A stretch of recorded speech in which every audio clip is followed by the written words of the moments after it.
呢個糖醋無骨魚，酸酸甜甜又開胃，大人細路哥都中意食噶。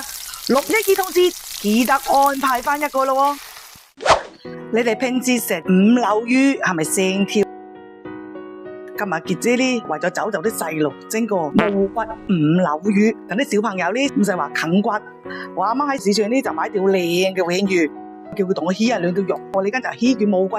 先將條腩啊都起佢出嚟先。整呢個無骨魚呢，一定要條魚身啊，4根靚重呢係最好嘅，肥啲同埋肉多啲啊。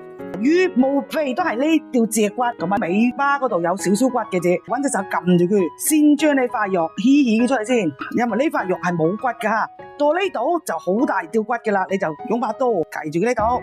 何橋呢碗絕學，自己起嘅無骨魚，屋企有老人家小朋友食起上你又放心。咁啊，成條主骨就起晒出嚟，你都咁冇晒骨嘅啦。尾巴嗰度有少少欠，就係得咁長長嘅啫。搵塊吸水紙啊，將啲魚鎖熟佢。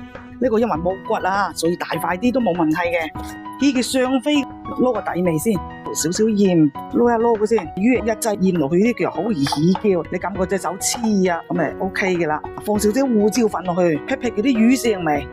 攞隻雞蛋，淨要蛋黃，唔好要啲蛋白。片片咧最好咧就黐到啲蛋黃，咁佢等陣上啊個乾粉咧，佢就易上啲嘅。整落嚟呢個糖醋魚，冇咗呢個番茄醬，真係冇晒靈魂。佢零添加，媽媽用得放心，小朋友食得安心。好似我哋平時自己喺屋企炸個薯條、炸個雞翼，甜一甜，整下五柳炸蛋啊，或者番茄煮蛋，加啲番茄醬落去，一絕噶。612同志，傑姐攜同鳳購物公司，今日買一支番茄醬，呢度咁多都會送到俾你哋。